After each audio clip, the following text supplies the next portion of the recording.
The Pain Pod is produced by Bloodstream Media and made possible thanks to our sponsor, Tremo Pharmaceuticals. Visit resethastudy.com to learn more about their work.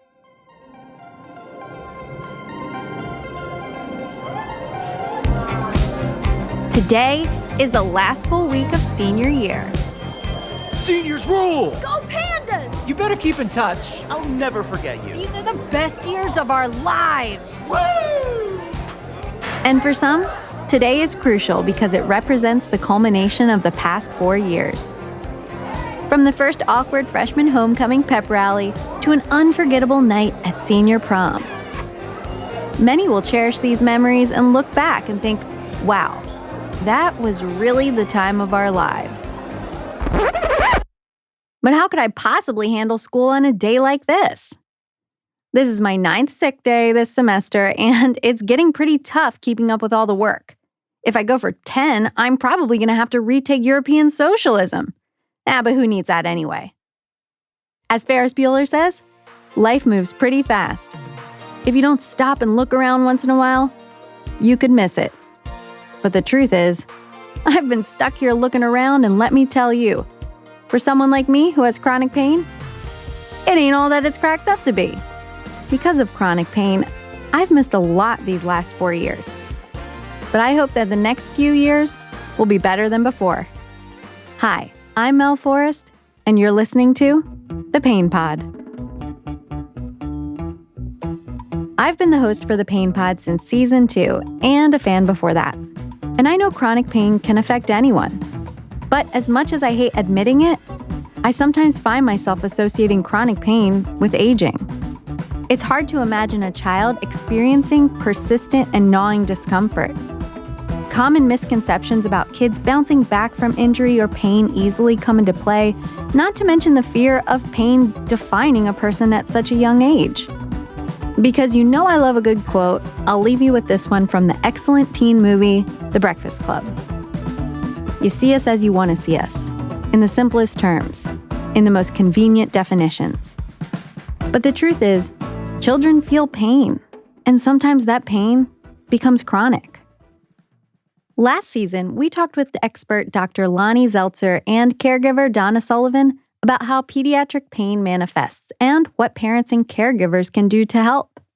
In this episode, we've decided to continue that conversation about pediatric pain, but this time we hear stories from young adults about their own experience with chronic childhood pain. They share the ups and downs of growing up with pain and the things that keep them moving forward. By listening and amplifying these stories, we can break down our preconceived notions and common misconceptions surrounding chronic pain, especially in children. So with that, I'll stop talking and let you hear their stories. This is Growing Pains 2. I missed a lot. I missed homecoming dance that year because I was in so much pain I couldn't even leave my bed. I'm Michaela Sullivan. I'm 23 years old. This is Michaela Sullivan. Earlier, I referenced our caregiver, Donna Sullivan, from season 2. My name is Donna Sullivan. I am a mom of 3 amazing kids living with Ehlers-Danlos Syndrome and complex pain. And you may have guessed it already, but Michaela is Donna's daughter. I have Ehlers-Danlos Syndrome and POTS.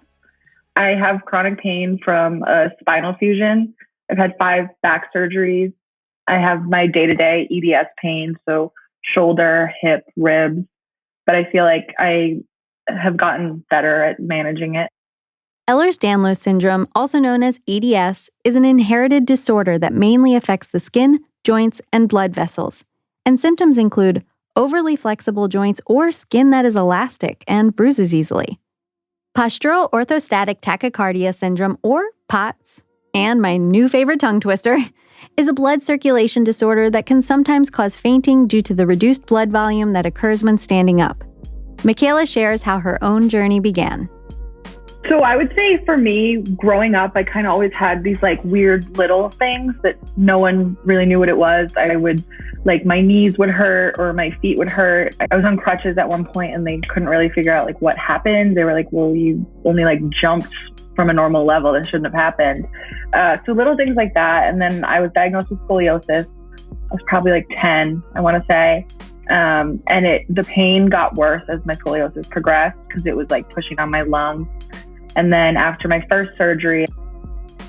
Here, Michaela is talking about spinal fusion surgery for scoliosis, which is a surgery that realigns and fuses together the curved vertebrae so that they can heal into a single solid bone. I was kind of told that this should be the fix. Like, obviously, it'll be a painful recovery, but they said that I should feel better within like 4 months and then 6 months, 8 months. And it kind of just never got better. An issue many with chronic pain know too well. So I had to keep going in. They had to revise the fusion a few times because they had only done half of it. And then the top of my spine kind of collapsed over the bottom. Ouch. Yeah. And so they knew that something was different. After my first surgery, my surgeon came out and was like, her collagen is very loose. Looks like osteogenesis imperfecta. Also known as brittle bone disease. Which I didn't have any of the other clinical markers for. So it was kind of a mystery for a little bit. As a kid, I was very active. I did softball, basketball, all these things that kind of kept my muscles strong and kept my joints in place. As I was on bed rest for the scoliosis surgery, which I had to get, that was something that I couldn't avoid. It kind of allowed everything else to fall apart. So my knees, my shoulders, my hips, all that stuff, I started having pain. And I think there definitely was a point probably around the second spinal fusion that I realized this is like a more permanent thing, my pain. I don't mean to interrupt you. Michaela, I would talk about your tethered cord because another update is Dr. Klinger just published the connection between Ehlers-Danlos Syndrome and tethered cord. Tethered spinal cord syndrome is a neurological disorder caused by tissue attachments that limit the movement of the spinal cord. It is also another kind of rare comorbid condition of Ehlers-Danlos Syndrome. Oh, and that's Donna, who, like any supportive parent, was also present during our interview. After my second fusion, I was like still having issues. And then my late junior, early senior year of high school, I started falling down the stairs, like bladder incontinence, all of these issues that really crept up pretty quickly. I would get like leg spasms uncontrollably.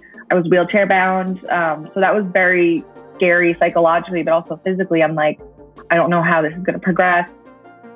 That would be scary for anyone, let alone a teenager in their final years of high school. But with the help of her medical team and support from her family, Michaela soon had some answers. I went to Dr. Klinger and she figured out that I had tethered cord. It must be noted that there is still limited awareness surrounding tethered cord syndrome. Surgery can be seen as controversial due to the complexity of the condition, and many feel that there's an absence of clinical outcome data to provide adequate guidance. So the decision to have yet another surgery after her multiple spinal fusions wasn't an easy one for Michaela. I kind of was just like, okay, well, I don't want to be like falling downstairs. I don't want to be like constantly like peeing my pants. I'm like, I'm in high school. This isn't what I want. So I kind of knew that it was something that needed to happen. But of course, it's like you're going in for spinal surgery. And this felt more real and more risky because it was like spinal cord versus just the scoliosis. And the night before, I was like, I don't know why I did this. I'm like, I'm going to watch an episode of Grey's Anatomy. And the episode I happened to watch had a tethered cord surgery. And so I just started panicking. I was like, oh my gosh. I was like, that's what they're going to do. And then I go on YouTube and I started watching. And I thought that that would help in the moment. And I think it kind of did, understanding what I was going in for. But it definitely like ignited like a last minute panic. But I feel like overall, I knew what needed to be done. And I had to just trust Dr. Klinger, who's brilliant. And she's so compassionate and just a wonderful doctor. So she did the surgery and it quickly reversed everything. Like it was like almost like magic. Like 3 weeks after my surgery, I was walking, I was out driving. Like it was, I felt like a normal teenager again. We talk more about the effects of pediatric chronic pain on daily life and ways to keep moving forward when we return after this brief word from our sponsor.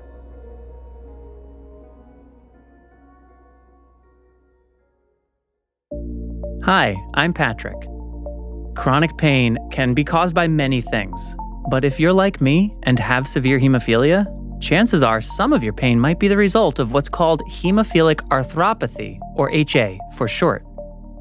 Tremo is founded with the goal of developing and delivering non-opioid pain therapies for people living with pain.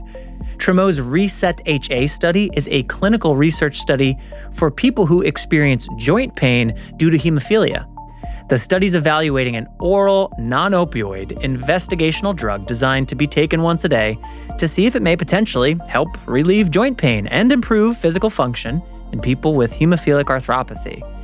You may be eligible to participate in this clinical research study if you are between the ages of 12 and 75, have been diagnosed with hemophilia A or B, have chronic pain in one or more joints, and do not take opioid medication more than 4 days a week.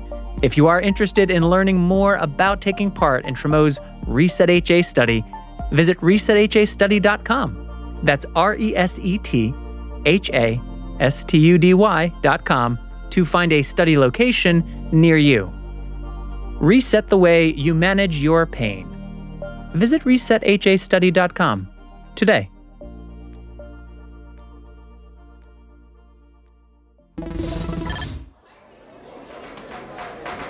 Remember when Miley sprayed milk out of her nose at the pit? I can't believe we won states! Who's your freshman buddy? Did you see that fantastic dance? That senior prank was so funny. You should have been there. High school is a time to learn, grow, and make unforgettable memories.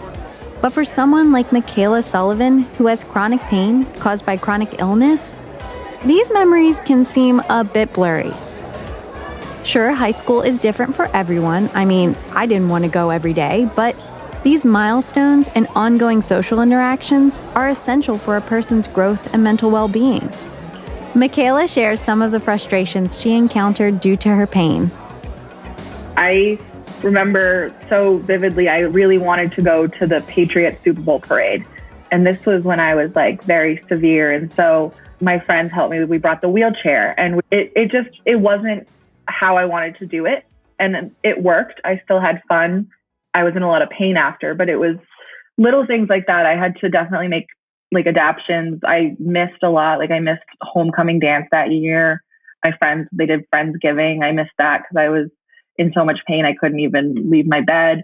So stuff like that was hard. It really can be. But Michaela shares how her support system and community helped during this time. I'm lucky enough that I grew up in a house that I'm very adaptable. I kind of took what was coming at me and relied on my family a lot and was able to push through it. I had such a great group of friends who would always come to me and they would always keep me posted. And so I think that that's what's most important. Like, even if you are missing out on things, that's terrible. And it's hard, especially when you're a teenager, like that's hard enough. But having a community around me definitely helped me keep some of my interests and keep my mental health okay, even though my physical health wasn't. Having a great support system, whether it be an excellent medical team, family members, or friends, can be essential for a person's physical and mental well-being. Still, I was curious to know if anything helped push Michaela forward. I wrote a lot. It kind of started, I remember when I was in one of the like rehabilitation hospitals, I had this like little laptop and I would keep notes. I would write like backstories for all like the doctors and different people that I met, just like funny little like caricatures. And so I definitely kept myself entertained with writing. Writing can be a form of therapeutic healing. Things like art therapy and creative pursuits can allow many, especially children, to cope with strong emotions, build self-worth, and decrease anxiety and stress. All things that can help pain. Here to speak on this is Laura Cavanaugh, a lead research assistant at Creative Healing for Youth in Pain, or CHIP. CHIP helps connect youth with chronic pain with other youth with chronic pain, and they also really advocate for increasing the accessibility of creative healing, particularly online. In terms of creative healing, I mean mind, body. It's something you want to think of. Really anything that a kid really enjoys and gets lost in is something that can be considered creative healing. Laura briefly explains some of the science behind creative healing. Essentially, the science behind creative healing is that in neurobiology, we have these terms, fire together, wire together. And that in terms of neurons that form a circuit and fire together, they're going to wire together. And then we have use it, or lose it, which is essentially if those neurons don't fire as frequently and that circuit doesn't get used, your brain's going to take over that space for something else. And so what creative healing does is chronic pain for youth is centralized in the brain. It's not really something that is necessarily in the body as much. And so essentially there's this sticky neural loop in the brain. So it's this pain circuit that's firing over and over again. And we talk about how kids with chronic pain tend to be really smart. And so if they have any sort of painful experience, that circuit firing even one time might become a pain circuit. And so these kids who learn really fast, all of a sudden, they have maybe a disadvantage to that fast learning where they get that sticky neural loop where that neural loop keeps firing and they keep experiencing pain. And so with creative healing, essentially what happens is let's create new circuits that aren't painful in terms of, can I cook? Can I do art? Can I do art therapy? Can I do yoga? And let's create new circuits so that that old sticky neural loop that causes the pain doesn't have to fire as much, and then you don't use it as much and you lose it. These hobbies, interests, or creative healing outlets that we pick up can also inspire and open up our world to new opportunities or pursuits. Michaela shares how writing now influences her future. My dream is to write like a screenplay or a TV series or something. And something that I've noticed about, like, I would watch TV and they would have like the show like Red Band Society or Speechless. And I kind of want to make something similar or tell stories in a similar way, but put it as this character has this condition, but there's so much more. It's just a side note. It's not the main plot, not the theme. Because that's kind of how I feel. I've struggled with making my condition and my pain my identity. It's easy enough to just be like, okay, well, this has shifted my life. This is who I am now. But I'm like, no, I have so many interests. I do so much. I work. I have friends, family, and I just happen to have chronic pain and be chronically ill. So telling stories like that, I think, is important to people who are newly diagnosed or just getting into this world to see that it doesn't have to be all consuming. And there are points where it will be. That's unfortunately inevitable, but you just kind of have to push through and readapt your life around it. It's important to remember that you have worth and are more than your pain. As I finished my conversation with Michaela, I was curious to know where she was in her pain journey today. For a while, I was like, okay, maybe I can get back down to a 0. Eventually, I realized that that's not possible. But now I always say, I'm like, okay, like a 3 or 4 is my new 0. So as like strange as it sounds, I'm like, oh, like my pain's only a 3 today. This is a beautiful, wonderful day.